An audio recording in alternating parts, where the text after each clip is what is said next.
Brightness. Welcome to Zero Brightness, a podcast about horror video games. I'm musician and engineer Ali Jafar, stationed in Minneapolis, Minnesota, and I'm joined by my friend and fellow musician James Woodard, all the way from San Antonio, Texas. Say hi to the people, James. Hi, people. Today, we are talking about Silent Hill 3. Indeed. And when we talked about Silent Hill 2, we kind of had a theme or a thesis, which was that maybe some of its ideas haven't held up that well. Yeah, I think our consensus was that it was a problematic masterpiece. Right, the Pinkerton of horror games. So with Silent Hill 3, we don't have anything that catchy because we just don't agree. Pretty much. Yeah, would you say that's a fair assessment? Yeah, I mean, well, so I just beat the game yesterday, so it's fresh on my mind. Had you beat it before? I watched a friend sort of play it, passively, like in the background 15 years ago. Sure. But other than that, no, I didn't remember much past the mall section. So Right. And that's pretty much the first hour of the game. So not Right. really. For me, it's actually my favorite in the series. Well, So I think it'll be an interesting conversation. yeah. Well, I didn't hate it. It's just not as good as Silent Hill 2. Right. And I think that was the consensus at the time. That probably still is the consensus, but I definitely remember that was the feeling. Yeah. And it always kind of bothered me because I was just immediately like, holy shit, this is the one. And this is such a huge step up. And then I just was totally alone in feeling that way. So what about it? Like when you first got it, what about it clicked with you so hard? Well, there's a couple things. So first of all, I think the aesthetics are incredible. Mm-hmm. I think that it's the most well done artistically. And when you think of a lot of things in Silent Hill, I think people don't realize that they're actually recalling Silent Hill 3 and not Silent Hill 2, you know? And I think just in the design and the technical aspects, it's such a huge step forward and it's just such a good game. And I love that. And the other thing I think that's really important is that it established the metaphysics of Silent Hill. Like it goes more into the religion and the gods that exist and all that kind of stuff, and I think it added this whole extra layer to Silent Hill that really makes the series unique, you know? Like Silent Hill 2 is great, but you could have told that story in a bunch of different ways. Well, in that context, Silent Hill 2 feels more of a side story to the bigger picture that Silent Hill 1 and 3 paint. Right. But I think Silent Hill 2 is more interesting in terms of theme because of that. You don't get bogged down in all of the lore for Silent Hill 2 to paint a pretty personal picture and personal story. You're not wrong. But with 3, there was also just such a satisfying element. If you had played Silent Hill 1, because Silent Hill 1 was a hot mess and it made no sense. And Silent Hill 3 is kind of like one of those classic video game moves of doing like a soft reboot of something that kind of brings everything into sharper focus and makes everything make a little more sense. And I think that Silent Hill 3 is definitely that for the original Silent Hill. And I think that if you had played the original Silent Hill and been intrigued by the ideas in it and some of the plot points, et cetera, et cetera, et cetera, it's hard not to love Silent Hill 3 because it's like, oh yeah, they did it. Yeah. You know? Yeah, I played through 1 as a kid and I loved it. And it's been a long time, but 3 does recycle so many things from the first that it's sort of a sequel and a reboot at once. And I think it had a really fast turnaround. I think it was less than 2 years between 2 and 3, maybe closer to a year. Yeah, You are correct. So I think there's a lot of reused assets too between 2 and 3 and ideas between 1 and 3. Well, and I think that in the Silent Hill series, 3 was cool because it established what they were trying to do with the series. Once again, like, I'm just speaking for myself. When I think of the things that I really like about the Silent Hill series, if 1 and 2 had been the only Silent Hill games, like, it wouldn't be the same because 3 established so many of the big ideas. One of them, I think, is that each game is going to be different.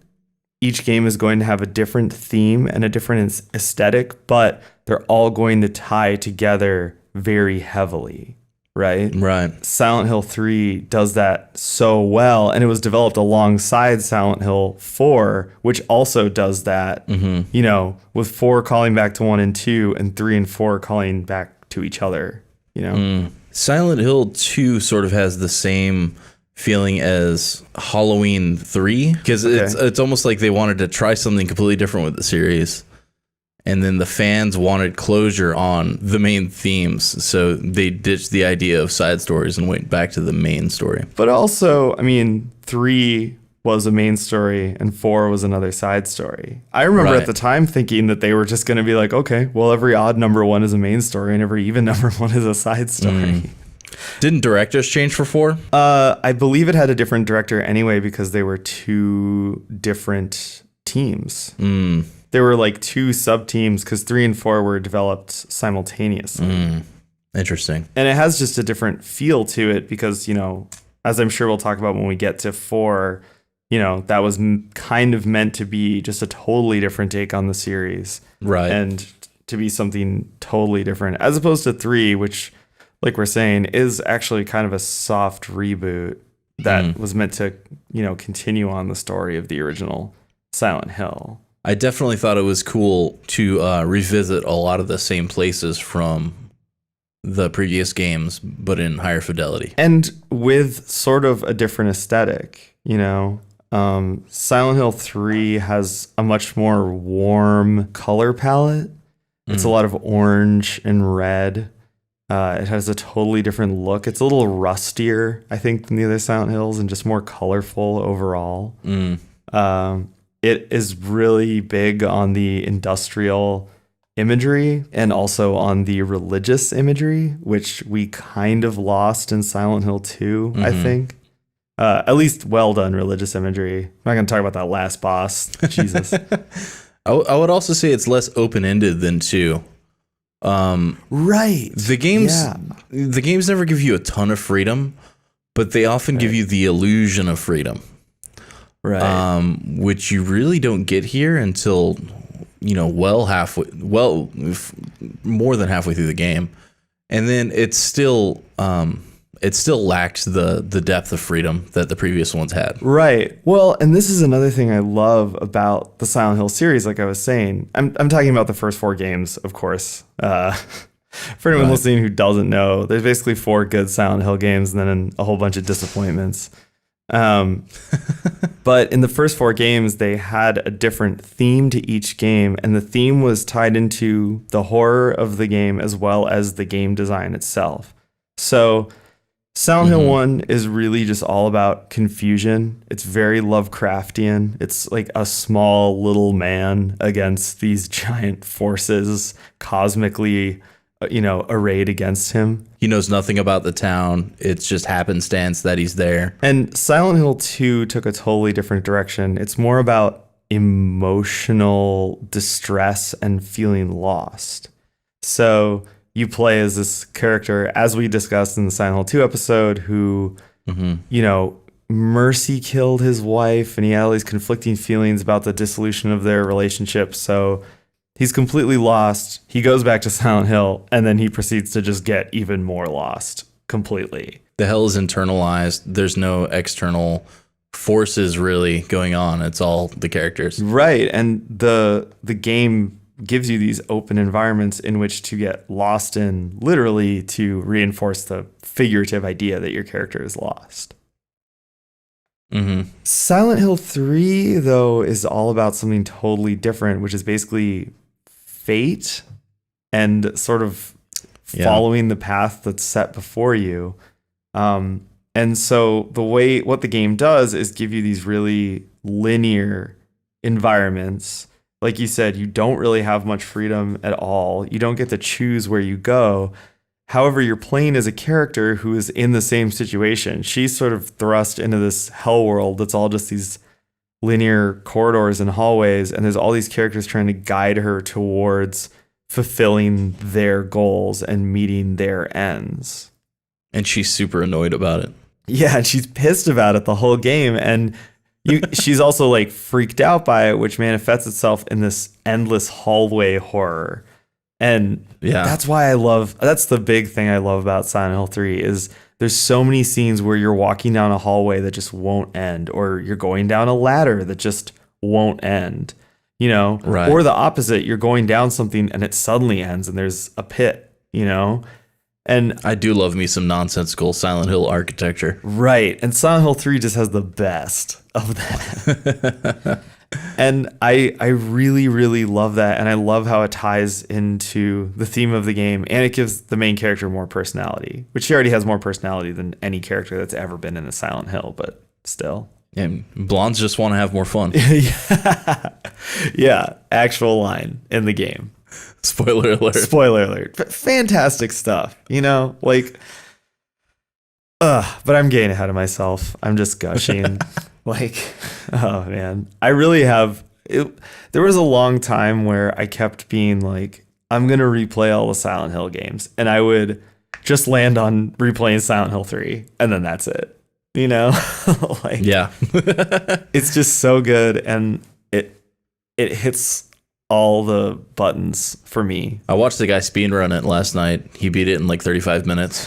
That was a fun watch. What? How? Yeah, the main thing is he skipped the entire mall. Oh, sure. By doing a trick where he like paused and changed his costume and unpaused. And once he did that, he like clipped through the wall and like ran through the mall. But the rest of the game was mostly legit, which is shocking. But yeah. Yeah, that's crazy. So anyway, we should probably set up what this game even is. Do we want to give it the non-spoiler setup or the spoilery setup? Because it's been a long time. Like spoiling Silent Hill 1 kind of thing? Yeah. Well, there's a twist halfway through Silent Hill 3 that if you're like completely in the dark about the series, might come as a shock to you. Sure. Yeah. Fuck it, dude. We're going full spoiler. It's been a long time. Yeah, we're going full spoiler. Sick. So Silent Hill 3, you play as Heather Mason, the adopted daughter of Harry Mason from the first game, which you don't really know about. You don't know anything about the true origins of your past. Right. The beginning of the game, you're at a theme park turned to hell, which is, immediately familiar to anybody that's played the first game as basically the end of the first game. You die and you wake up and you realize it was like all a dream, essentially. But turns out, long story short, Heather is like the prodigal daughter of the main cult from Silent Hill 1. And essentially, she's at the point in her life where she needs to remember who she is and essentially play her role as the prodigal daughter in the cult. And so all these people come out of the woodwork and try to, push her through this path, which is essentially the narrative of the game, while she fights against it the entire time. Right. Exactly. And all of these characters are these very bizarre people who are all part of this cult. They basically kick off the events of the game by finding her and, plunging her into the Silent Hill hell world. And as the game goes on, you keep going deeper and deeper, literally and figuratively, into the hell world until finally you're in Silent Hill and you're just kind of, at the heart of everything, which is kind of the same story arc as the first Silent Hill. But it's just done in a much different way, I think, and it's cool because you get to see it with a really different character. Heather is a really, really different character than any of the other Silent Hill protagonists. We've made a lot of jokes about how they're all just like vanilla males, you know, like, but Yeah, like confused white dudes. What is this? yeah, exactly. What? It's like a bunch of Hank Hills, but with less personality. And it's cool that, I mean, not only is Heather not just like a confused dude, but also that she kind of has a shitty attitude and is over everyone's bullshit. And she's extremely fucking relatable. And to the point where there's even a joke early on that's like making fun of Silent Hill 2. Because there's like a really stupid scene in Silent Hill 2 where the dude just like unclogs a toilet with his hands, like his bare hands, which is like super gross. And in this game, you can try to do that, and it's like a whole ass cutscene of her just going, fucking no, this is gross. Who would do this? Yeah. Well, she's definitely not doing that. Right. She's not even gonna get the key under the pallet that you can see in plain sight. Right. Well, maybe she's got really muscular wrists and they just can't get in there either. But so I think it's really cool how different she is. I like her as a character, but I also like that she just is a different character. And for them to sort of take you on a similar ride to Silent Hill 1, not just with updated graphics and sound and all that, but also with a character who thinks and acts and reacts totally different from Harry Mason. I really, really enjoyed that. So this might be our first diversion into the things you like and the things I don't. Sure. I find that the intro of this game, how it just kind of thrusts you into the hell world, and you know, the second screen you navigate has a bunch of bad guys in it. Right. It deflates the horror, I think. You know, Silent Hill 1 and Silent Hill 2 both have this like slow burn build that just like escalates the tension more and more until you like meet a bad guy. Right. And the third one just kind of like throws you into it, and it wasn't scary, or it didn't, you know, the tension wasn't built enough before, you know, you're thrust into the situation. I see where you're coming from. I think that for me, I just saw it as a different way of building tension, or a different way to sort of structure the game. It is very different from the first two games. So for some context of what we're talking about, right away, the game puts you in environments that are full of enemies. So you have to run. Yeah. You have to run. That nightmare scenario from earlier. Right. But even once the mall is the first area in the game, and you have to run through pretty much all of it. And it's pretty jarring compared to especially Silent Hill 2, because the opening stretch, there's no enemies. And right, it's a lot of just exploration. The thing that I liked about that part of it was that it was twofold. One, I thought that it really made you play it like an old school survival horror game. Like, it feels like a subtle nod to the first Silent Hill and not a sort of veiled or not a really, really obvious nod to it, like a lot of the other stuff in the game. Because Silent Hill 1 did have some areas that were full of enemies and that were really frustrating and were super dark. And survival horror, you know, the sort of classic model of it is that there's more enemies than you can fight and you have to run. So Silent Hill 3 definitely has that going on. The other thing is that I felt like it made you traverse the game in a really different way. Like, you just have to run through a lot of environments. So you have to know where you're going, or like basically pray that you're going the right direction. And I liked the tension that created. It's a really different tension than the opening of SH2 where you're creeping through the town waiting for something to happen. It's not like that. But it feels almost more modern, like almost more like the Resident Evil 2 remake to me now, you know? Like, you just gotta hustle. And if you don't hustle, you die. And it keeps, once again, it fits into the theme and the design of the game that you're always being pushed forward. There's always this propulsion, and you just have to keep moving forward. That's the name of the game. Yeah, for sure. So but I could also see where you're coming from, because I think Silent Hill 2 was so slow paced and had such good building of tension. But I don't know, like I get equally that stuff I think kind of gets equally under my skin if it's well done, you know? Like a game can be tense and stressful or slow and brooding, and I can appreciate both, but it is definitely a departure. And SH3 does have its moments of brooding, just not at the beginning. It just throws you into the deep end of the pool, like after the first, intro. Right. But that was another thing I liked about it. Because, not that Silent Hill games have ever had long, expository sections where someone is like, here's your guns, soldier. Those are the aliens. Man, it really sucks to live on Alpha Prime. We better go kill them all. Like, that's never been Silent Hill style, but I loved how bare bones and minimalist Silent Hill 3 is, where it's just like, dude, fuck you. Like, whatever. You'll figure it out, I guess. Yeah, eventually. Eventually.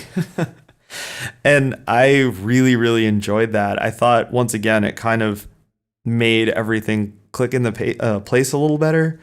Like, I was thinking about that today because, like, I don't think the voice acting in 3 is any better than in 2. But it feels like it is because of that to me. Does it? Yeah. This is again here where we divert. Well, I don't think it's like a big deal. Like, I don't think it's like a real step up, but I think that just because there's less context, it almost makes it work more for me. Yeah, so if you didn't hear the previous episode, and in the SH2 episode, we talk about the voice acting as coming across as really like dreamlike and hypnotic in ways. Like, all the characters that talk to each other are basically, like in their own personal hells or mourning, things like that. So, the stilted voice acting kind of worked in that way. Now, in SH3, it just comes off as really bad to me.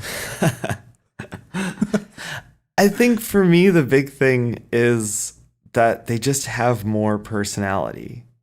Like, once again, I mean, I think it's just like with our conversation about Silent Hill 2. It's something that you can either choose to look at as a concrete story, or you can choose to look at it like a mood piece, right?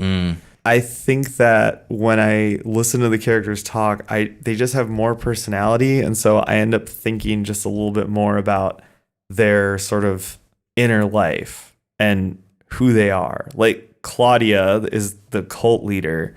I mean, she's like a little freak baby. She's a weird rat lady, and she keeps popping in and making prophecies and shit. And I'm like, that's kind of cool. Like, when she, inevitably floats off screen through a hidden door or whatever, you're just like, where's she going? Like, what is she doing right now? Where are her shoes? Yeah, where are her fucking shoes? No shirt, no shoes, no service, Claudia. You're in a mall. Excuse me, ma'am. This is Spencer Gifts. I even like in the so there's the game starts with this PI finding you. He's hired by the cult to find you, but once Douglas, once he finds you, it's kind of, he's like, dude, fuck these guys. They clearly suck, and like, yeah, I got to get out of this deal. But like, Douglas has kind of a funny, almost like SNL character, grumpy guy voice. Sorry. It's so weird. But like, I love it. And I love his lines. Like, early on, after you escape the Hell World Mall, he shows up and he's like, and what was that monster? And like, it's just so great because it's like, oh, weird. Like, I'm thinking about that dude now, just had the same experience I did, but he's like walking around like, I'm walking here. Where's my pizza? And yeah, I like that this game has characters that I sort of care about or want to think about, as opposed to Silent Hill 2, Yeah, I don't know, man. Eddie is Bay. Yeah, okay. Like, no one in this game is cooler than Eddie, but, like, you get what I'm saying.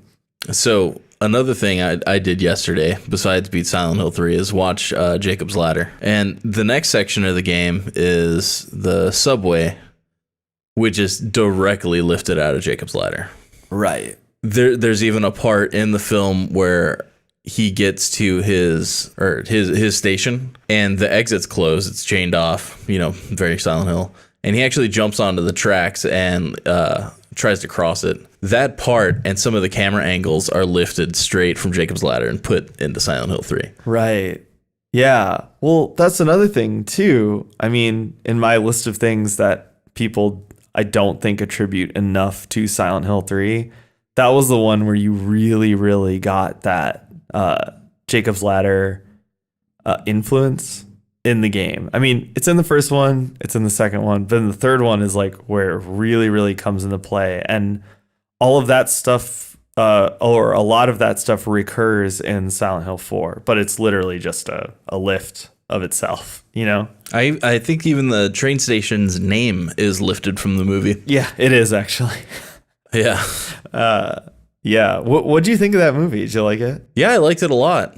You know, in 2019, the ending is kind of hard to deal with because of the "you were dead all along" cliche kind of plot twist. Yeah.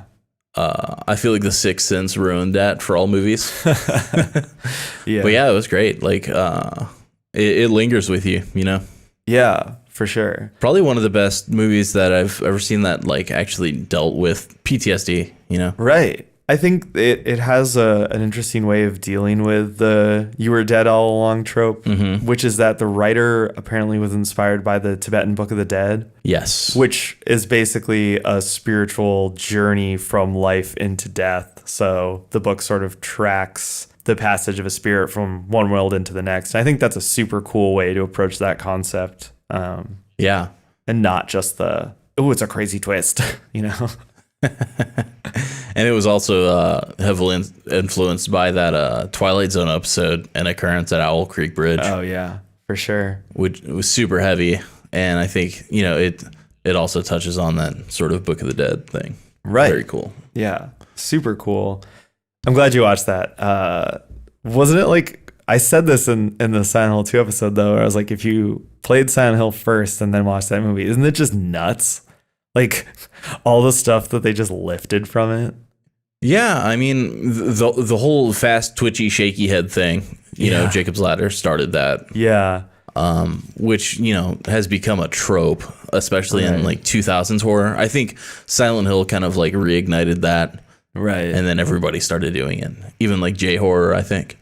Yeah, for sure. And that movie is nuts because that's all practical effects too. It's just crazy. Yes. But also the imagery is, you know, directly lifted from Francis Bacon paintings, which we talked about in the last episode. Yeah. You know, in terms of like David Lynch's influence. Being influenced by that movie brings in a whole bunch of other influences, which I'm sure they were aware of. But it's like, even if they weren't, it's like, good enough. But yeah, I think with Silent Hill 3 bringing in that influence so heavily, it also, you know, like I alluded to earlier, I think it modernizes the influence of the games. Like Silent Hill 1 and 2 both kind of have that heavy modern gothic, you know, maybe Wicker Man meets Twin Peaks kind of vibe. Sure. And they have the industrial music and they have some of the industrial aesthetics, but Silent Hill 3 really brings it into modernity and, you know, makes you think of stuff from the late 80s, early 90s, you know, makes you think about industrial music, and it really brings in a whole different set of modern influences into Silent Hill, which I thought was really cool. Speaking of industrial music, the sound design in this game is just incredible. Dude. Yes. So it seems like, tell me if I'm wrong, but this is kind of how I was reading it.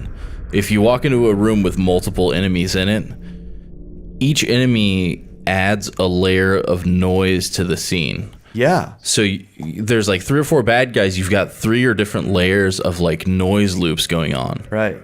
And as you kill them, like the noise loops will drop away, and then you'll only hear 1 or 2 like horrible noises. Right. And then as they, you know, as you kill them, all that's left are just like ambient sounds that may or may not make sense for the environment. Right. Dude, it is fucking bananas. The other thing, 2 things that I found in this game that I had totally forgotten about. One is that a lot of areas, you know, instead of having unique music, will have just really weird off-putting sounds. Like kind of distant moaning or screaming. Or like a malfunctioning air conditioner turbine in the next room or something. Right. Like things you can't pinpoint. Very offsetting. Dude, for sure. And like, I think the one that really freaked me out was there's this noise that kind of sounded like a mix between like a person screaming and a dog. And I'm getting chills just thinking about it because it was just like so fucking gross and off-putting. And I loved it. Or you'll just hear footsteps. Right. Yeah. Or sometimes it sounds like field recordings. Like I'm sure Yamaoka was just walking around with a Zoom or something. Right. And he heard like some weird sounds at a train station, like played it back, slowed down, or, some things that sound like mechanical and familiar. Right. But are processed in a way that make them seem hellish or just taken out of context, Right. And the other thing too is that, like you alluded to earlier, that a lot of things have unique sound bites. So enemies having their own unique sounds, but also little areas will just have a short, little, tiny music loop. Yes. So I'm familiar with these because the soundtrack to Silent Hill 3 is like one of my favorite albums of all time. It's so good. And one thing it has is these little interstitial tracks, either at the end of one song or between two songs. That'll just be a short little drone, kind of what we're talking about, but maybe a little bit more musical. And I had never really noticed that all of those are in the game, but they'll just be for like a room that's really small, Yeah. And so it's like, it's just the attention to detail is mind blowing, Yes, care is taken in ways that are, really strange and unique. Like you'll walk into one room that doesn't seem very important in the big picture, but it'll be very well crafted and it'll have its own unique soundscape. Right. And, in a regular playthrough, you might only be in that room for a minute or two and then you'll never be in there again. There's one puzzle in the bookstore, but, everything in that bookstore is like handcrafted, Right. The bookstore looks great. I would rock the fuck out of that bookstore, by the way. Yeah, dude. I was wandering around in there and I was like, oh man, this really feels like being in a bookstore in the late 90s. Like, yeah. I think that's what really drew me into this game is the attention to detail and how fully realized Silent Hill feels in this game, as opposed to other games where it could at times feel more like a metaphor, which it kind of is, or it could feel more like a state of mind or something vague, which once again, it kind of is. But I think Silent Hill 3 is the most visceral of all the games. And just in the way it looks, it actually looks bloody and rusty and nasty. And it's like they really tried to make a real Silent Hill in this game. And it totally changes the mood of the game. I feel like Silent Hill 2 does better at making it feel like a real town. I don't know if that's just because of the amount of traversal it makes you do. Yeah. Because 3, you're kind of strung along these places and there's not really a lot of time to screw around. And you're not rewarded for really looking around either. If you do, there's 2 points of the game where you can run around town, but you're not really rewarded for the exploration. Right. You're kind of just strung along the linear path. I guess that's the sort of thing that appeals to me, though. I think that might be an audio engineer thing where it's like fixating on a tiny detail that literally lasts less than a second.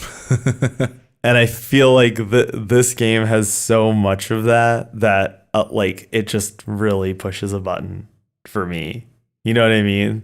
And I've said this, I think I've said it before on our podcast. I've definitely said it in real life in discussions that I don't like open world games, but I like open-ended games. I like games that, let you play how you want to play and choose what you want to do. Silent Hill 3 isn't like that, but the reason that I bring it up is because those games are fascinating because they have so many little details in them and you can blaze by all of them.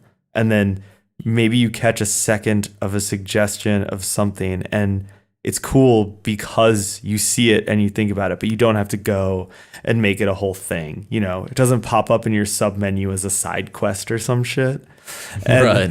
I think that Silent Hill 3 is a linear game that has that same flavor and that same feel where it's like, let's pack it full of details and just let you blaze by all of them. But then later you're thinking about it and you're like, God damn, that was a good bookstore, you know, or whatever. Yeah. Well, it's almost illusionistic, you know. If you pack a lot of details in the small areas, it makes you think that the world is bigger or, you know, more detailed than it is. Right, and that's actually a classic Konami thing. I mean, Snatcher was totally that way.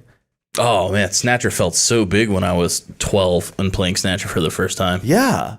Exactly.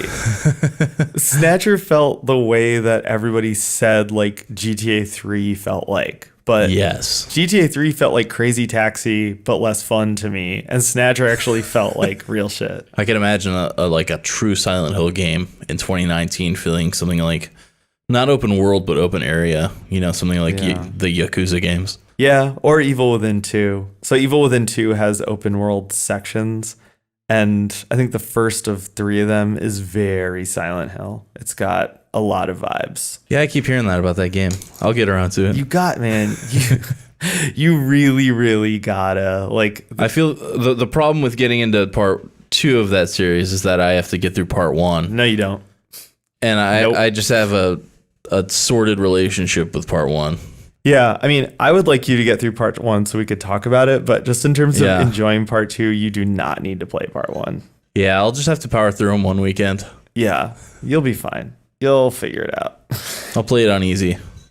Yeah, no, the first one you should 100% play on easy. Like, there's no reason to torture yourself with the other difficulties in that game because it's not good. I don't play a lot of games on easy, but I feel like a lot of horror games do better on easy. Yeah, I mean, but that's one thing with Silent Hill 3. Like I was saying, I actually like the difficulty because it makes you run from the enemies. I mean, it was refreshing. Yes, and also the difficulty wrecks the puzzles too, which is very sad. You think so? If you neuter the game's puzzles, there's very little left other than running from point A to point B. Yeah, but I liked some of the puzzles. I mean, there's some of the puzzles in this game that are a little bit obtuse. Just little things like the bleach puzzle. Like when you get the two things, you're like, I should mix them together. But then you have to find the bucket and then you have to turn the fan off and then turn the fan on. And it's like that, but that's a good puzzle actually, and it's in an area where you can't get attacked, so you're not rushed by anything. Yeah, you know, that was very Sierra of them. That was very Leisure Suit Larry of them. Dude, all those games have one though. Silent Hill 2 has like the well, and they all have that one moment where it's like a total Gabriel Knight moment. The one that got me was having to plug the hairdryer in to kill the tentacle monster. But then once you do it, you're like, that's genius. I guess. Yeah, I mean, I was looking for a toaster the whole time. Yeah, I could see that.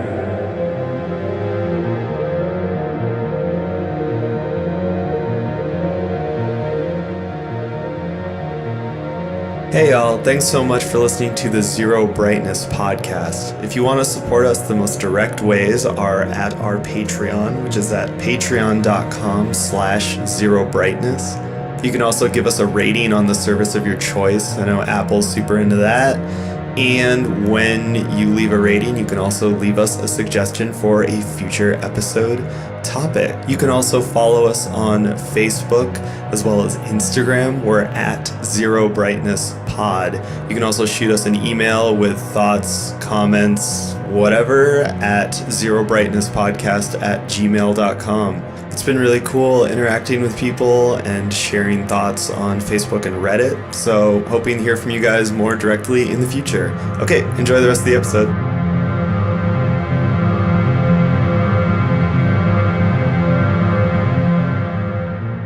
I like the puzzles fine. I guess I sort of felt that a lot of the puzzles in Silent Hill games were maybe a little bit overinflated in terms of how good they are. Like, I don't know if any of the Silent Hill games have, real brilliant head scratchers. The piano puzzle from 1 is really good. That's like a classic puzzle. Yeah, that is good. I liked the one. It's a real brain melter, but in the hospital in 3, there's basically like a numbers puzzle on the wall to decode the password. Right. That's a good brain bender. Right. But yeah, ones where you have to like use tongs to get the key that you can clearly see.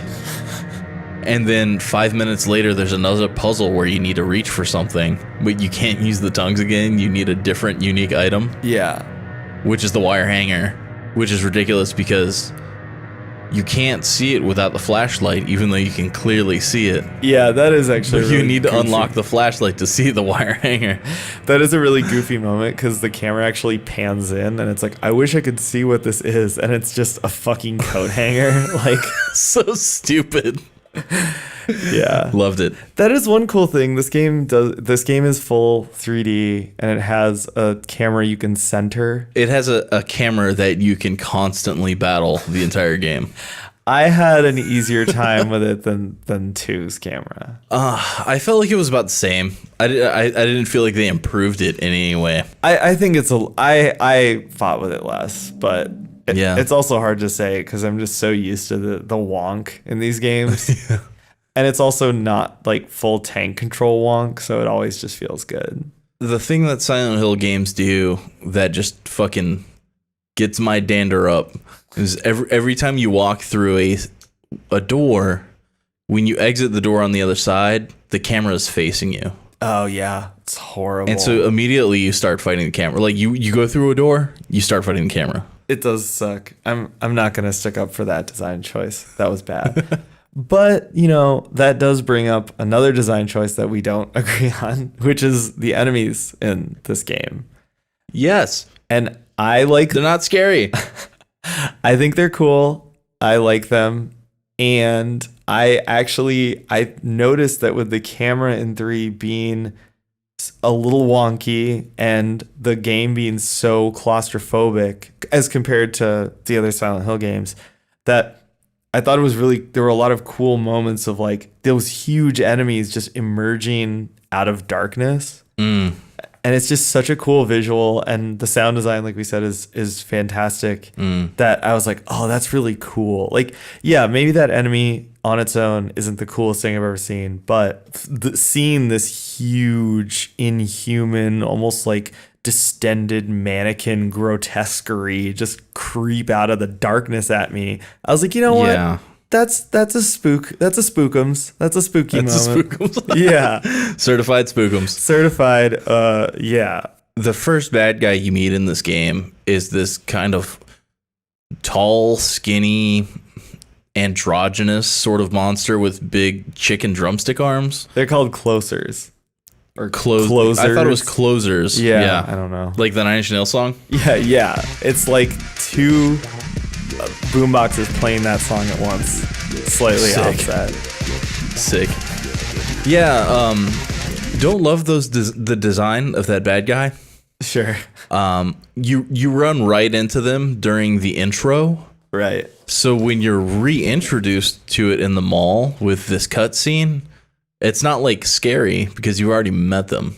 I see where you're coming from, but I think that how the game puts all the pieces together is really cool and satisfying to me. So like how the visuals and the lighting and the sound design and everything combines to make this one, to make an encounter with an enemy, I think is really cool. And I think it's sustained over the course of the game, which is what I would give it over Silent Hill 2. Silent Hill 2 has a great intro, couple of enemies that are really actually scary and cool in the intro, and then by the time you get a third of the way through the game, you've seen them all. They're not creepy anymore.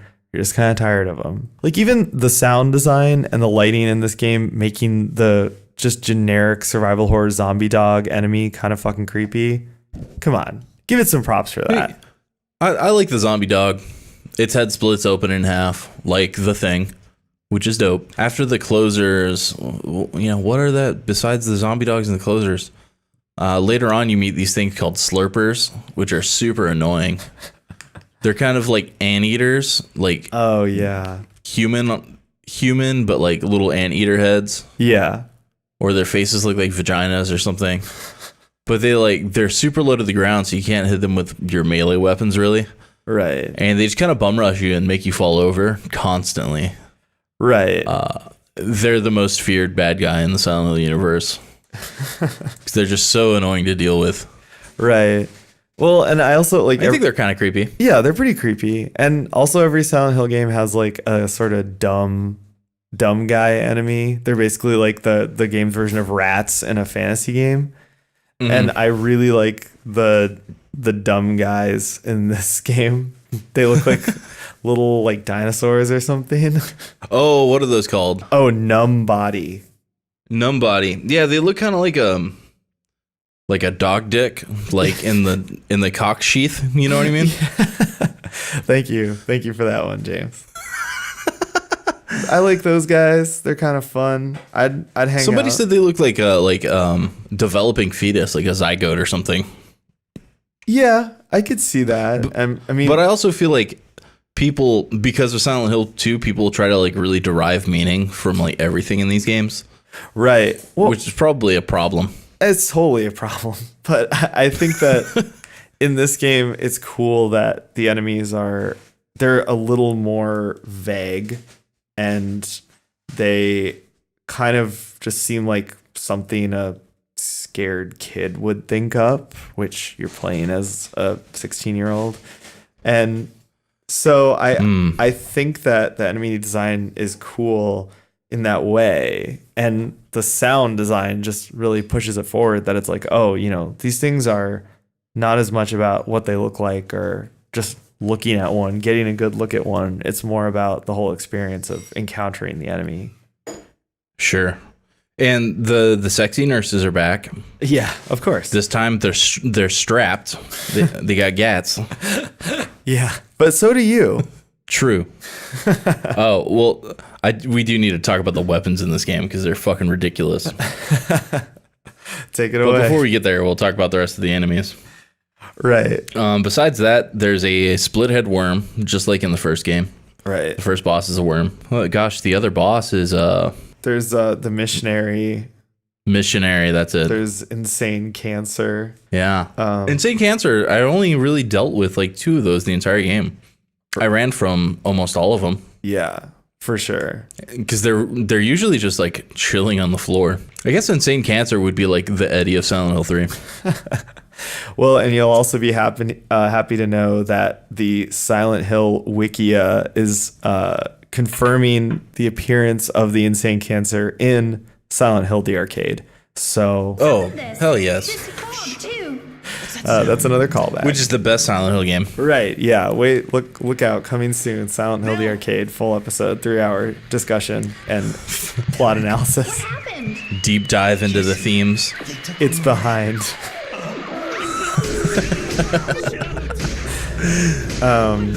Great slogan. Great slogan. Yeah, back of the box quote, it's behind.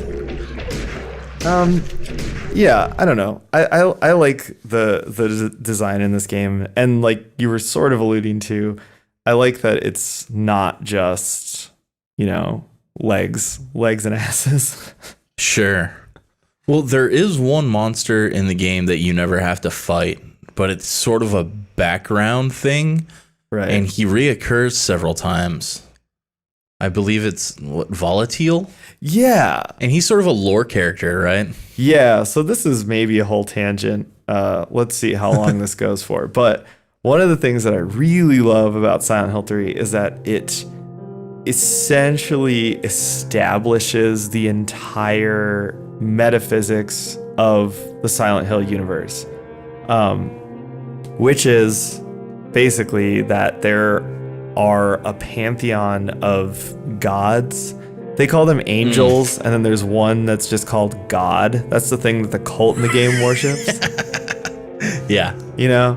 And all of these angels are portrayed as these really horrible, like grotesque things, just these totally gnarly evil monsters. Uh-huh. Yeah, Valtiel is the big one in this game, but this game contains all of the relevant scriptures of the religion that these people follow, and it introduced some of the other gods who have really amazing names like Lobzel Veeth. This stuff is all basically just kind of hidden in the game or hinted at by the game, and all of the other elements that are found like in Silent Hill 4 and maybe in some of the couple of games that came after this, they all sort of branch off from Silent Hill 3. Obviously, it's introduced in the original Silent Hill, but it's very, very vague, It's really just Dahlia kind of just ranting about God, but right. Silent Hill 3, Silent Hill 2 introduced Pyramid Head, who it isn't one of these like angel creatures, but sort of has a similar aspect and similar behavior. And then Silent Hill 3 actually established that, okay, there are these creatures. They're basically like minor god, agent of chaos type things. And yeah, they lurk in the background and are just creepy as fuck.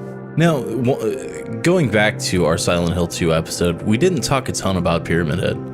We didn't at all, actually, I don't think. Yeah, which is super weird. Listening back on it, I'd realized that. But I don't find him one of the really interesting parts of the game or narrative or themes. I agree, and that's why I like the introduction of these other entities in Silent Hill 3, because I think all the other characters are a lot weirder and a lot creepier because they're fully in the background. Like, you don't fight Valtiel, or you don't even have to engage with it at all if you don't want to. It's basically just like this creation myth that involves all these creatures, and they all just seem to be twisted and awful, and somehow believing in these things, or sort of signing over your soul to these things, creates the hell world of Silent Hill. And that's fucking cool as hell. Yeah, him just being incidental in the background and him never being explained, or I don't even think he's named in the game, is he? I'm not sure. If he is, it's highly missable. So it just builds intrigue, and well, it's just also just fucking creepy, because one part he's just like he's climbing through like this little rafter, and another part he's like strangling some nurse. Really odd shit going on in the background that doesn't affect you in any way, but it does make your radio go off. We never talked about this either, but in Silent Hill 2, the radio goes off when you're around bad guys. Right. So usually you're safe if your radio's not going off. So the audio always plays into it. So, if you're in a room, you know if you're in danger or not. So it's just such a cool detail. Very Dark Souls-y. I mean, Silent Hill is the Dark Souls of storytelling. You're here to hear first, folks. Yeah, I think that's, once again, I mean, that's what really appeals to me about Silent Hill 3, is that it takes those ideas from Silent Hill 1, like not having to foreground the interesting parts of the story or not having to tell you what's going on. And it takes them all the way, it goes all the way in. So there's this whole weird frame story about this religion that you don't even have to get any of. I mean, it's important because you keep hearing Claudia, the leader of the cult, spout off about this shit, but you never get anything that would really give you an idea about what's actually going on. You're just getting bits and pieces, and then maybe you see this weird thing. And and that's really why this series has attracted so many fans and so many like obsessive people like me, just because it has all these cool details. And totally, I guess that would be like if I was doing this episode alone and it was just me, it would be a terrible episode, and it was just me gushing about this game. Like my thesis statement would be that Silent Hill 3 is like the most detail-oriented game. And if you like that kind of stuff, it just keeps scratching that itch for you, and it gives you stuff to think about and look up later. And well, also, the developers, I think they fed off that. And so there was this like drip feed of like lore and content in things like art books, soundtrack CDs. They released little short films that are like 2-3 minutes long with little minor characters. So they totally like fed that hype. Right. And one thing that I think differentiates it from some of the games that came after it that did something similar with storytelling is that it was very clearly telegraphed that this is important to the developers. Like, obviously it's important to the fans, right? Fans get excited about anything, but the developers are actually telegraphing to you this is important. So, for example, when Silent Hill 3 came out, it came with the soundtrack CD. And like I mentioned before, it had a bunch of excerpts of this weird lore, just like spoken word shit. And so if you were like me and were just in love with this game, you'd play the game all the time, and then you'd fucking put the CD in your Walkman and get on the bus and go to school and just be listening to it in your fucking Walkman. And you're just thinking about it and you're just totally immersed in it. So then when you get back home from school, you eat some cheese and crackers, go down in the basement, you want to play some fucking Silent Hill 3, you boot it back up, and you're like, man, just as I was immersed during the day because I was listening to the CD, now I'm back in the game, and the game is super immersive because it has all of these cool details. It's giving me all of this stuff to think about, you know? Right. And along with that, there were a lot of like additional story content, right? Like, I believe there were comic books, novels. So, and I think they're all canon too. Yeah, for sure. So that's why, I mean, if you've never taken a weirdo deep dive into the world of extra Silent Hill lore content, it can be like really overwhelming at first because you're just like, excuse me, what? Like, what are all these Aztec names? I watched one of the little 2-minute, 3-minute short films on YouTube last night, and it's essentially like a remake of the hospital scene from Jacob's Ladder. It's like the bunny guy like pushing a gurney with like another bunny guy in it. Oh, that scene. And it even shows like the wheel of the gurney spinning around like in the same camera angle, like just like the movie. Right. Well, and I think this all calls back to our episode we did on Silent Hill 2, where we were talking about how important, you know, the developers' influences were to the game and to its success as a piece of art, right? Mm-hmm. And I think that with Silent Hill 3, they were just cementing that and saying like, yeah, this stuff is important. It's important that you know where we got these ideas from or what's influencing us. And that's cool because it makes you look at it as a piece of art and not just as, you know, a piece of entertainment. So circling back to that cult thing. Yeah. We haven't really dove into the actual members of the cult. And right. It keeps being alluded to that there are, you know, more than a few members of this cult, but you never meet any of them in the game. No. You only meet 3 people, really. Well, 2.5, I guess. Claudia. Right. Which you've already talked about. Another guy we haven't talked about really is Vincent. Right. Who is part of the cult, but he doesn't really see eye to eye with Claudia. He's not as zealous, I guess. He has his own machinations going on, and he never really shows his cards. Right. He's a really confusing character. Their conversations are really circular, and you don't really know what's going on until later in the game when he kind of decides that he's going to go against Claudia and not be a part of her plan. He's conniving, and I feel like because you sort of, you know, like trust Douglas. Heather doesn't really like him, and she keeps ghosting him. Right. But Douglas is sort of a likable character. Yeah. Vincent is just like you just immediately know, like, this guy is a piece of shit. Yeah. Once again, he's another really interesting character. He's super stagey. He's really over the top when he speaks. He was apparently glib. Yeah, very glib. He's apparently supposed to look like Vincent Gallo, which he like kind of does. Which I think is a pretty good shortcut to making someone just immediately like, ugh. Unlikable. Yeah. Like if you met someone at a show and you're like, man, that motherfucker looks like Vincent Gallo, you wouldn't be saying, oh, he's handsome. You'd be saying like, there's something about that guy I didn't like. Like he's rich, but he still smells bad. And he wears a vest. And the vest smells bad too. He took the vest off and he put it on a chair. I accidentally sat in the chair and I just smelled the vest. Oh, Christ. Sorry, is this getting a little too vulgar? Get a whiff of that vest. Smell the vest is also now a contender for the title of this episode. Uh-huh. Just like dark rings around the edge of the vest armholes.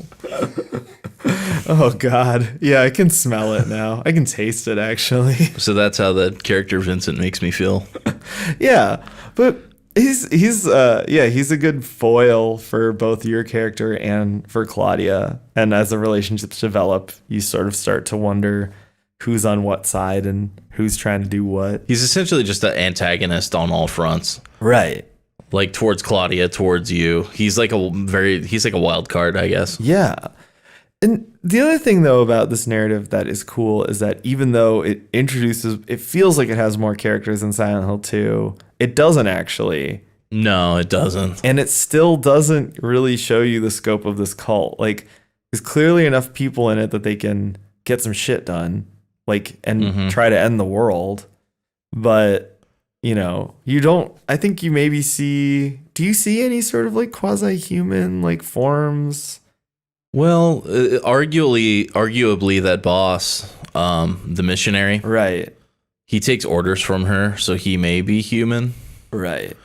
But it doesn't really make a lot of sense. Yeah. Well, this brings us to something that Vincent does say later on in the game, which is a sort of famous line from Silent Hill 3. He says, "They look like monsters to you?" Yeah. Which is creepy as fuck. I love that. Essentially, Heather sees them as monsters, but who knows what they really are. The things that she's like bashing to death all over town. Could just be members of the cult. I don't like that explanation as much, It's creepy though. That's cool, man. Yeah, but you're just like running around town killing people's dogs or what? Yeah, that's crazy. Beating people's dogs to death with pipes. Yeah. And so one thing that I also like about this game, to be a total broken record now. Welcome to Things I Like with Ali Jafar, hosted by me, Ali Jafar. Today we're talking about the things I like. But one thing I like about this game is that it tells a totally different story than Silent Hill 2, but it uses the same tools. So, like I was saying, it's still a very small cast. It's still very unreal. We're not bringing in more characters and more people. We're not seeing the fucking military. We're not going to the We're not seeing legions of cultists. Right. We're not going into secret labs or anything like that. We're doing Silent Hill shit, And I think that's cool. And yeah, that line from Vincent and some of the conversations with Vincent and Douglas are really, really cool because they reinforce that even when the narrative is kind of going off the rails. And if there's a place where I'm going to concede to you that it's bad is the ending, the whole last 20 minutes or whatever. It's okay. Should be cray. Yeah. But right. Fuck subtlety. Yeah. But I like that the rest of the game is doing the work to keep it in that weirdo David Lynch unreality realm and not just go super ham, So speaking of David Lynch unreality, the third character in the cult is Leonard. Yeah. Which is a person you sort of meet. Right. It's Claudia's dad. He knows that Claudia needs to be stopped, but he's also a real piece of shit too. Yeah. You find out that he's apparently at the hospital, so you go looking for him. At first, he's sort of like a ghost. Yeah. I think you get a call from him, and he's in a room that doesn't exist. Right. And so you show up, and there's a door there where there wasn't a door before. It's all really cool. Yeah. But you end up meeting Leonard, and he's sort of a disembodied voice. And then a big monster shows up, and you fight it. And you assume it's Leonard. Right. Yeah. It's implied that that's actually what he is. And looking at the bestiary now, that monster is called Leonard Wolf. It's just his name. Yeah. Yeah, because Claudia's last name is Wolf. Which is a dope name for a boss, though. Leonard. Leonard, dude. Yeah, it's cool that the game takes you into this detour into a little bit of backstory on Claudia and why she's crazy, and then also introduces you to the concept of there's some weird metaphysical characters that aren't just monsters. Yeah. Those are all of the characters in the game. Yeah, that's it though. Claudia, Vincent, Douglas, Heather, right? And then disembodied voice Leonard. So I think that is a smaller cast in Silent Hill 2. Yeah, right. But the scope of the game is bigger. Sure. It's like it feels, the scope is a little bit bigger. The struggle is this kind of save the world a little bit. It's not explicitly, but right. The game gets really wacky in the end. Yeah. So, I mean, the big event that happens in this game and sets up the whole second half of the game is in the first half of the game, Heather's just trying to go home. She's at this mall. Right. Everything goes nutso butso. And she's like, I'm fucking going home. She has a great line, which is after Douglas is like, what the fuck was that monster? Or sorry, in his voice, It was, what the fuck was that monster? And then she goes, I don't know. And he's like, what are we going to do? And she's like, I'm taking the subway home.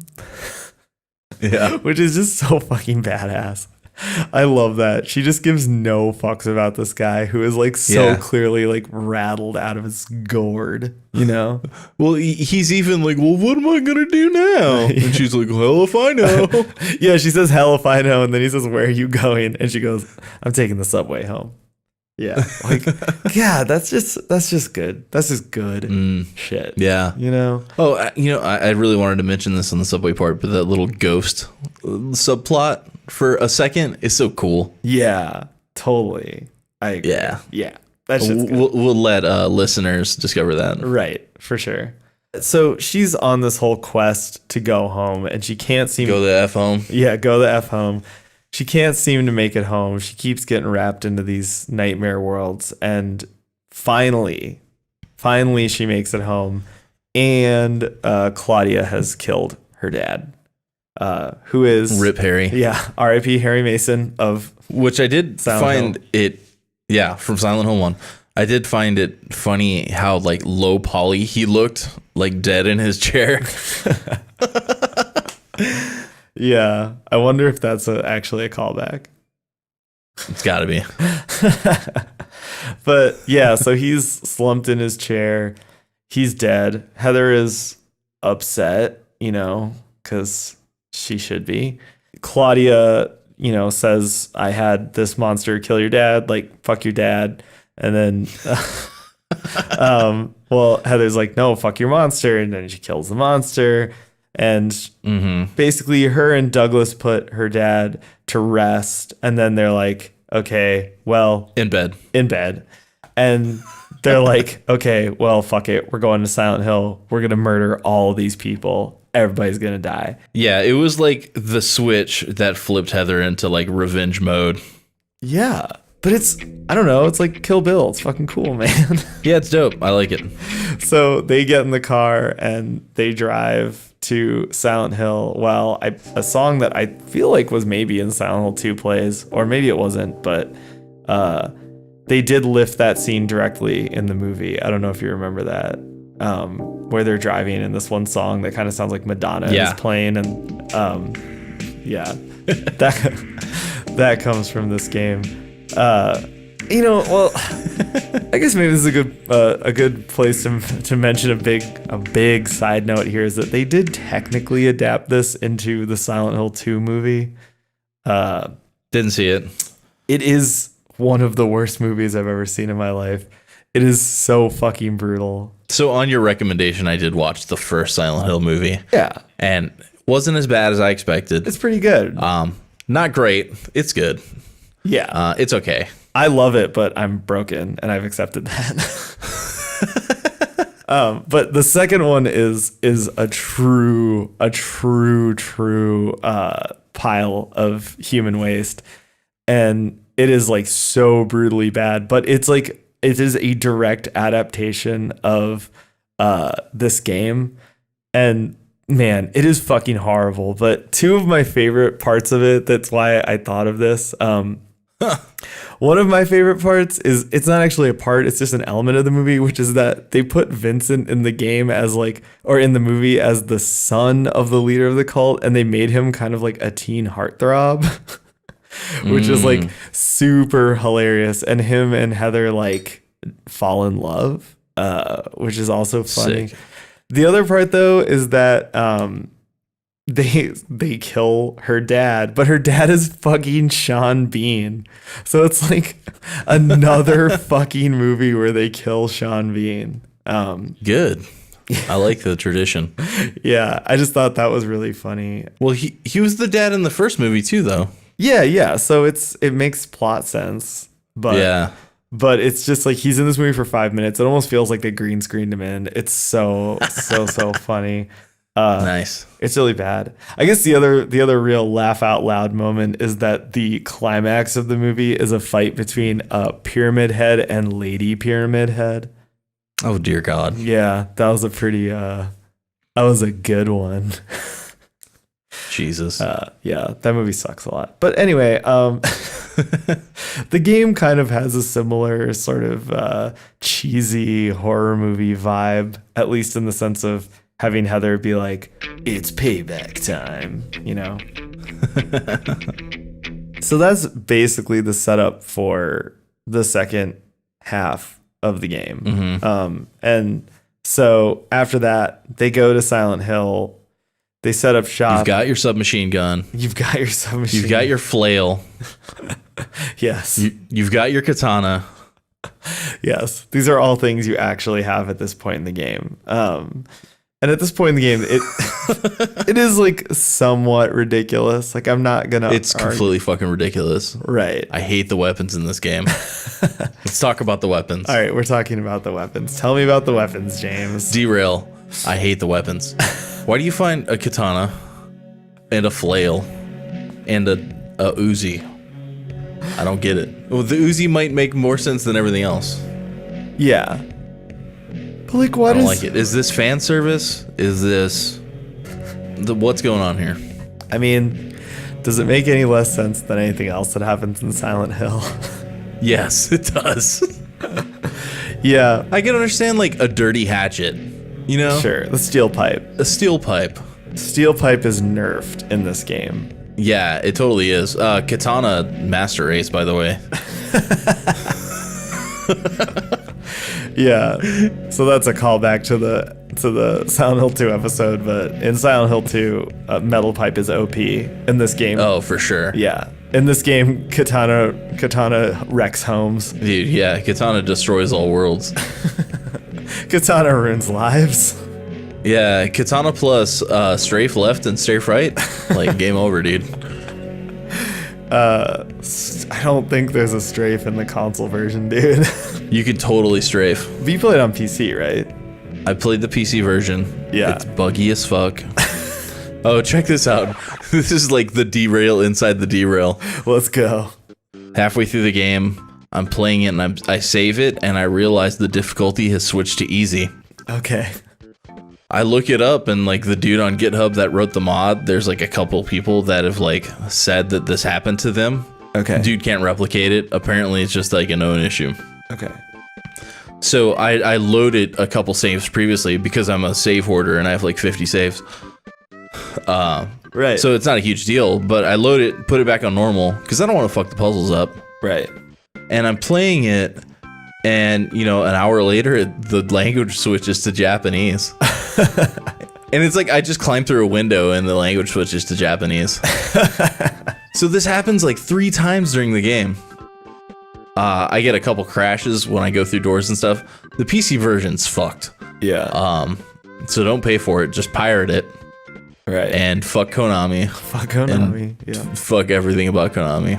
Yeah, it's so I'm really enjoying this back and forth we're having, because it was the same in the last episode where you're like, this happened and this happened. It's like, well, I played it on PS2 and it's a pretty solid game. Like, I mean, it does look really good. 4K, you know, it's 16:9. yeah, Nothing's fucked up in that way. But yeah, it's a PC port from 2003. It's just fucked up. yeah. I'm rocking the RCA straight into an HD TV, so you know that shit Sick. looks bad. Sick. But I got strafe left and right, so, you know. Yeah, dude. Fuck yo, couch. You were katana strafing. Dude, straight up. That's amazing. Yeah. Oh god. That's like that's the fucking Onimusha Dark Souls shit right there, dude. Parrying. Yeah. Yeah. I mean, I don't know. I really enjoyed the structure of this game being as such that halfway through you find out. Oh, so that's the other thing. Your dad dies, and you find out your whole history, which is that you are, you know, the good half of Alessa that split off and went to live in the mortal world, while the bad half stayed in Silent Hill Hell World. I guess. Yeah, you know it, buddy. you don't guess shit. It tells you that. So, like, I sort of love that the structure of the game is such that halfway through you find out you're the chosen one, and you go back to wreak havoc with your katana and Uzi. Like, yeah. I mean, but it's done as tastefully as they could. I think. I don't know. You know, I started off this episode with this conviction that I was like, I'm gonna keep arguing for this game, and I feel at this point that I'm just arguing for my own stupidity. Yeah, I mean, well, no, it's a good game. I mean, I'm just playing the antagonist here because I'm so good at it. Yeah, you're an asshole. But like, I'm an idiot. Like there's really no explanation for why I keep sticking up for this. Well, like, I don't know. At least you find the katana in like a little like display stand. Yeah. The flail makes no sense. You just find it next to like a toolbox. Yeah. Well, in my space where I have my little soldering station, you know, I also have a small toolbox, and of course there's a flail in there. Oh, for sure. You know? Yeah. I frequently find myself flailing at my amp to fix it. Yeah. Oh man. Well, you know, so really the second half of the game is just like a dash to kill Claudia, right? Right. She's got it in her mind, we're gonna fucking kill Claudia. She even like says it out loud a couple times. Let's go. Right. And so you end up back at the amusement park to get through the amusement park because the church is on the other side, and that's where she's at. Right. And you're sort of fulfilling the premonition of your dream you had at the beginning of the game. You go through the amusement park. There's a great haunted house. It's just like kind of like a big like fuck you sort of joke to the player. Right. There's several cheap deaths. You walk through it and a narrator talks to you about these like cheesy little ghost rooms and stuff. Right. And there's a jump scare too. Yeah. I really like that section of the game though. Just once again. It's fun. Yeah, just for being fun and also to sort of rattle your cage as the player. I think if you're going in expecting Silent Hill to be one thing, this game is like, Silent Hill is whatever the fuck we want it to be, dude. Right now, it's this. Yeah, and so there's one room where like the ceiling falls down with spikes on it. Right. It can either kill you or not kill you depending on what you do. Yeah.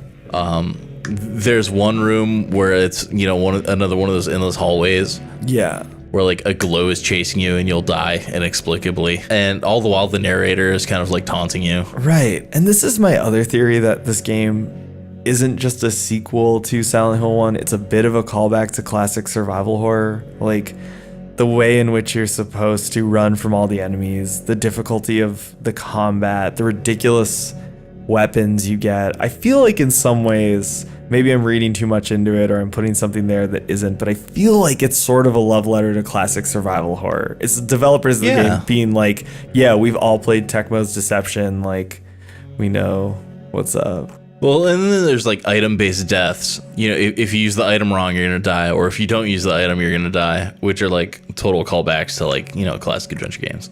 Right. And even like I was saying earlier, a lot of the puzzles feel more like Sierra adventure games than I guess what we had come to expect from Silent Hill. And I think that element really appeals to me, you know, just trying to fuck with people's expectations. I think this game kind of a weird middle finger to everybody's you know, expectations for this game. Sure, especially towards the end of the game with they kind of eschew subtle symbolism for just like heavy-handed, like slap you over the face with, we're going to talk about some topics here. Topics, huh? Topics, hot topics. Yeah, so should we talk about like the ending section of the game? Like, yeah, I guess. So basically, when you go to confront Claudia, at this point, it's been revealed that the plan is for Heather as the chosen one to serve as a vessel for their cult rebirthing God. God is both in quotations and with a capital G. Right. Because it is the God that the cult worships, which is the head of this pantheon of, angels / agents of chaos that exist in this world. So essentially they're going to like implant her with God, and then she's going to birth it. It's called impregnate. Yeah. And it's pretty like gruesome, like just a suggestion of it. I don't know if she was at one point was the child conceived? Is it at the beginning of the game? Is that why she's having nightmares? Is she pregnant the whole time? I think that's the suggestion, is that her just going to Silent Hill was enough, and that she's been kind of like pregnant the whole game, which is also weird and gross. Yeah. But the game is like, oh, you think that's weird and gross, asshole? Check this shit out. Because it turns out the whole time she's been wearing a necklace that has like a morning after pill. Yes. Thank you, Plan B. Yeah, which she takes and then vomits up the fetus of God. Yeah, I just want to say Harry is like a really good like dad for like teaching Heather like responsible sex education. Yeah, well, and he's pro-choice, clearly. Super pro-choice. Yeah, it's a real like wild ass move. Yeah. But then it turns out that wasn't enough to kill God. God still... Yeah, Claudia is like super pro-life, and she like really means it. Yeah. So when Heather vomits the fetus up, Claudia takes it upon herself to eat the fetus and become the new mother. Yeah. This is also a point to mention that Heather's dialogue throughout this whole sequence is incredible. She completely turns into a meme. She gives no fucks. She basically Z-snaps and finger waves her way through this entire dialogue exchange. She calls Claudia a bitch, and then after vomiting up a fetus, she says, "Looks like God didn't make it." Oh, I love it. That's fucking badass, dude. Like, this is what I mean for, like, yeah, I came for some sort of subtle, classy thing, but I left with whatever the fuck this is, and it's what I needed. It's not what I wanted. It's what I needed. Yeah. So, I mean, this whole sequence is just fucking absurd. And, like... College atheist club. I love it. Trench coats and shit. Yeah, my inner fedora wearing, literal card carrying member of the Atheist Society thinks this whole section is just amazing. Less amazing is the fact that, then God grows into a creature that you have to fight in a really like corny boss fight. Okay, well, we have to talk. Okay, okay. The church has like an altar, and like every church has. But instead of a regular altar, there's this like big metal circle with like a slot on the floor. And Claudia jumps in the slot to birth the baby. Right. Wait, no, she doesn't jump in. Volatile busts the fuck out of the slot and like ruptures it. Right. And pulls Claudia down inside it. And she like ate the thing. Yeah. Yeah. I mean, it's a mess. Like, it's like whatever happened. Super subtle too. Like, yeah. What could this mean? Right. And so the combination of all those three entities produces this big, weird boss thing. God. Yeah, that's God. That's God, bro. Once again, capital G, but in quotation marks. No, I think this is literal God. No quotes. It's like the boss in Xenogears that's like God, and it's just like a big worm. I'm like, oh, okay. All right. I remember that. I'm picking up what you're putting down, baby. I like it. Yeah, Xenogears and Silent Hill 3 are basically like my philosophy on atheism. Milady. Jesus Christ. Wow. As Monica would say, I just regrew my hymen.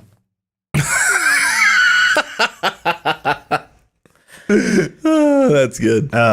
Yeah, so then you have to fight the boss. And I guess this was the point where even me is like, all right, this is kind of stupid.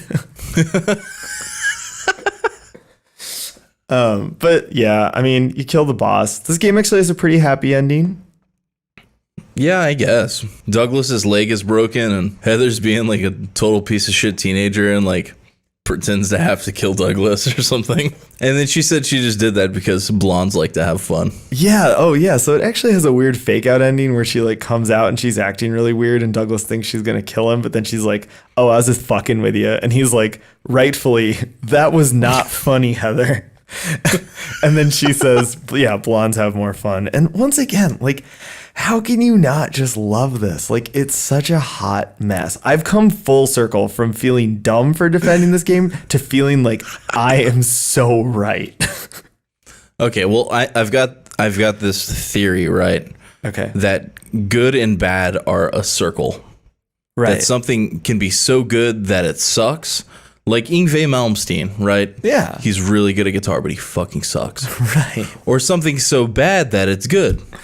You know? Yeah. Like Friday the 13th, part 37. Right. You're describing an Ouroboros or the snake eating its tail. Right. But the worst thing that you can do is the other side of the circle, which is mediocrity. Right. So Silent Hill 3 is good. It's not bad, and it's not mediocre. Right. I'm going to say that my take on it is that Silent Hill 3's colorful silliness is actually a bit transcendent. And that's why I like it a little bit more than all the other entries in the series. Because, you know, and once again, if you haven't listened to our Silent Hill 2 episode, you should, because it's really fucking good. But like, Silent Hill is a really cool series in that there's a very clear and respectable artistic intent. So you start to look at each of the entries, as I said in the beginning of the episode, as different works of art.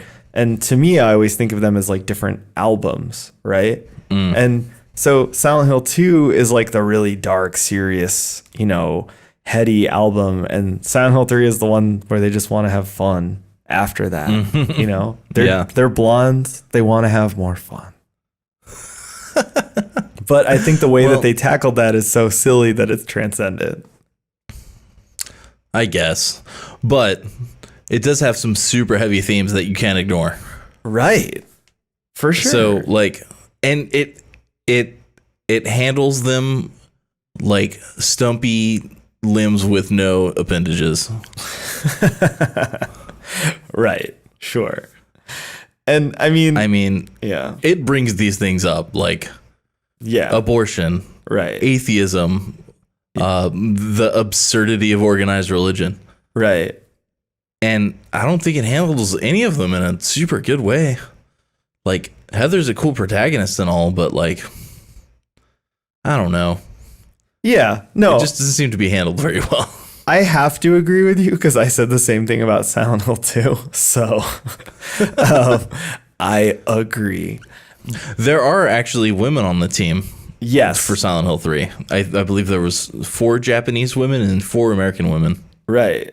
So and I'm going to say too that like I not only said the same thing about Silent Hill 2, I said the same thing about LS2, which is that if you're going to bring up heavy themes, you have to deal with them, and those games totally didn't deal with them. I think Silent Hill 3 also doesn't really deal with them, but I also think that the game's sort of bizarro dream logic and the way it approaches them, it is just a little bit less serious.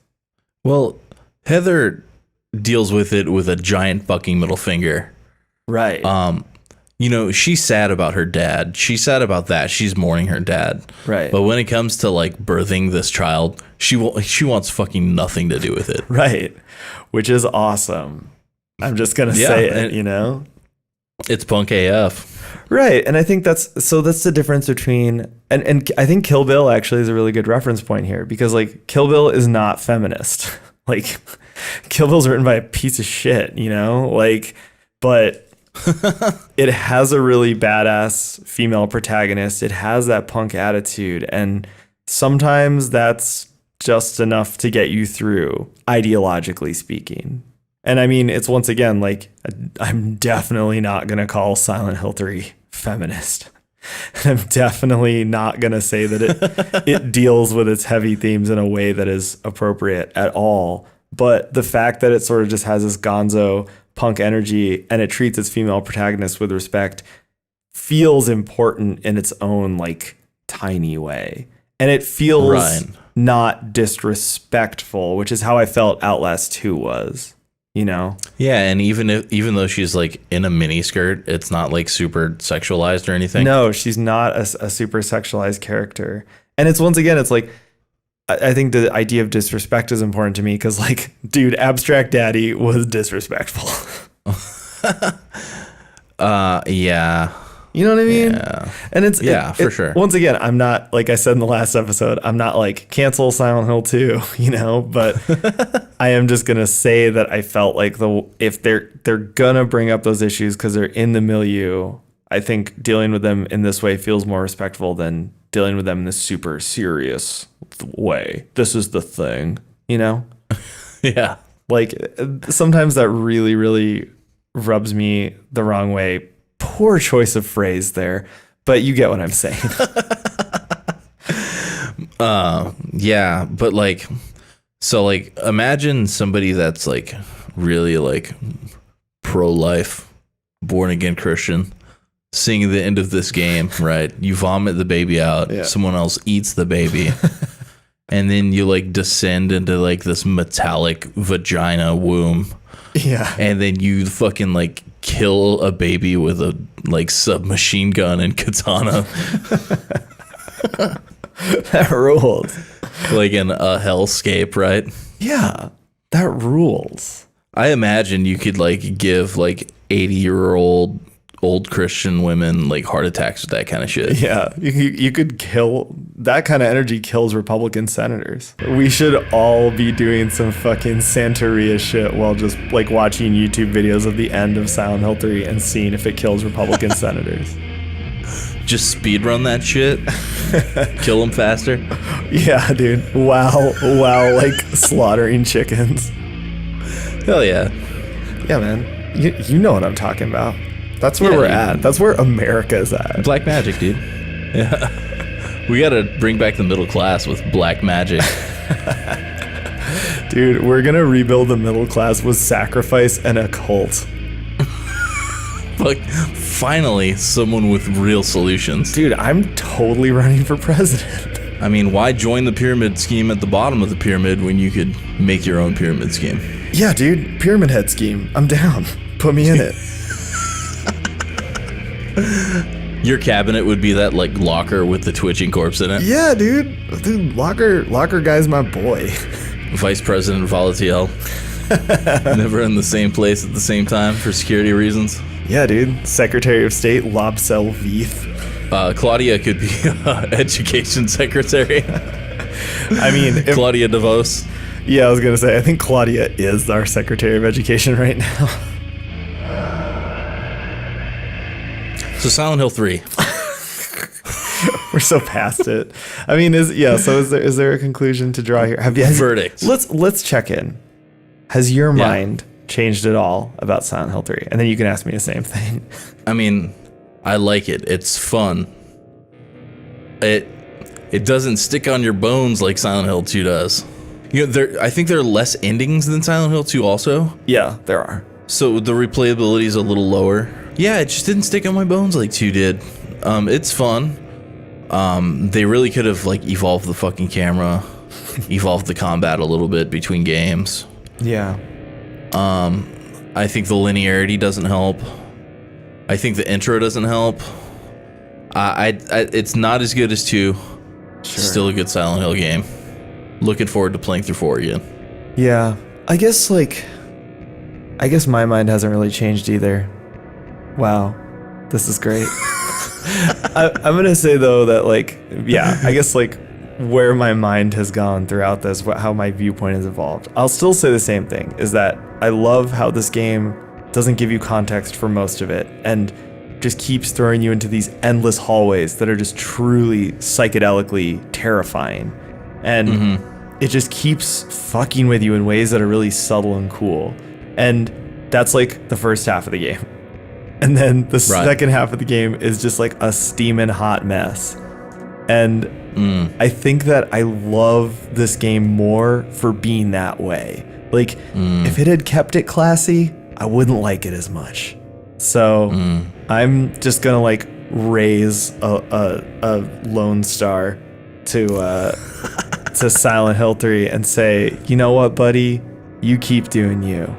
Silent Hill 3 is the guy going down the street on one of those weird segmented skateboards, and he keeps falling over, but then one day he just doesn't get back on it and comes over and talks to you about some deep shit, and you're like, you're cool, man. And then he clumsily skateboards away, and then you raise your Lone Star to him and you're like, you keep doing you, buddy. There's only one you, and I fucking love you. So legacy. Do you think Silent Hill 3 did it kick off a legacy, or was the legacy more just the series as a whole?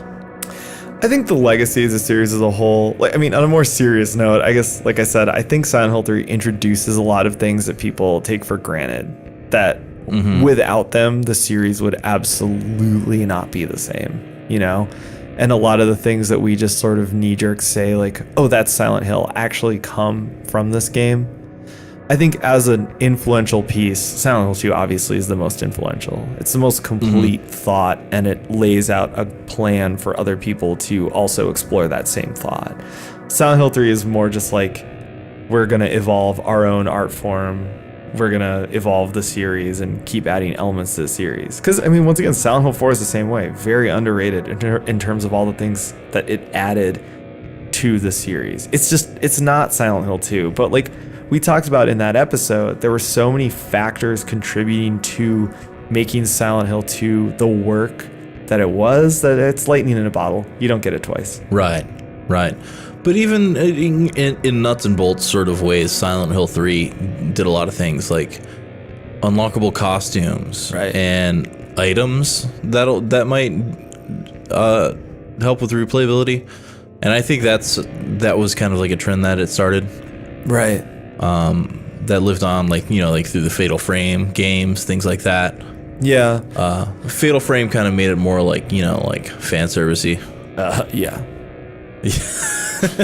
Very uncomfortable. But I think that with Silent Hill 3 too, just that we were talking about, the general level of quality in the audio and the visuals, and the fact that it is noticeably less janky than what came before, all definitely contributed. I think those core concepts feeding into the horror genre are really important, because there was a long time where we were just all yeah, whatever, it's janky, Yeah.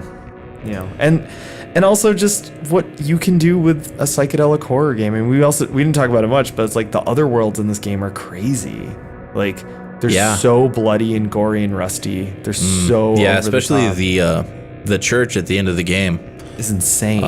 It morphs. You walk into a room and you do some things, and you walk out of the room, and then the entire hallway's morphed, and it's bleeding upwards like Danzig's house and shit. Yeah, for sure. And it's just such a cool piece of design, and combined with the crazy audio. And dude, God, it barely even got into the music. God, the music is so good.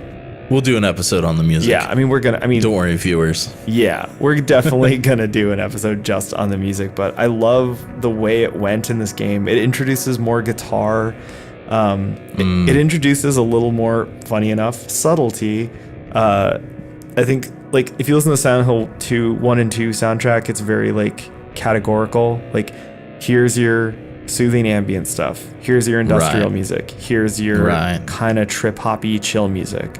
In Silent Hill 2 or in Silent Hill 3, those categories are all blended together a lot more, and I think it really elevates the music. Like everything is just much more of a piece and has a slightly different sound. It's really cool. Great theme song, which I edited into the last episode.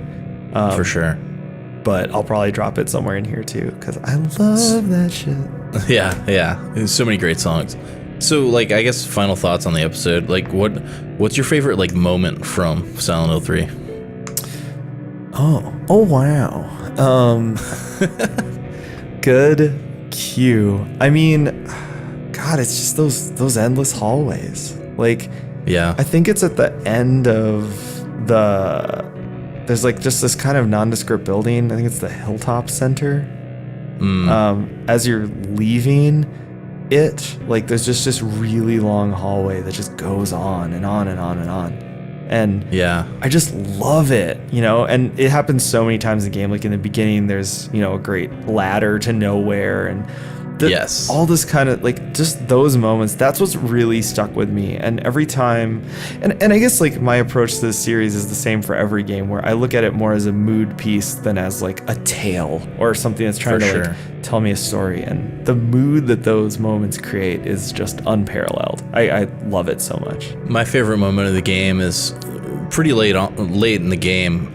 You're in the bloody throbbing church, and you walk into one room, and the entire side is a mirror, right? And you can see yourself in the mirror, but there's this sort of like disease on the floor that you see in the reflection, and it crawls across the room and into a sink, and it starts coming out on your side, and it crawls up on Heather, and your reflection is like rotting away and like turning all like disgusting and fucked up, and then it slowly starts happening to you.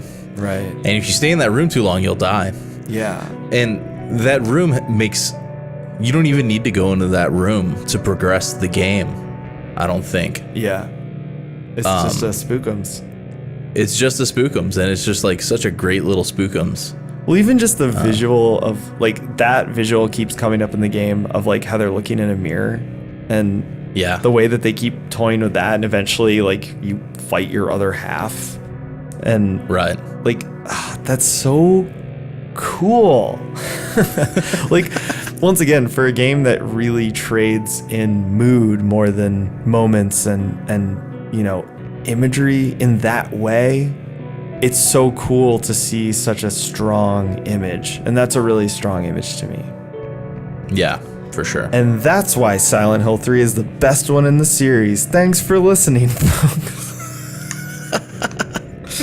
The end. The end.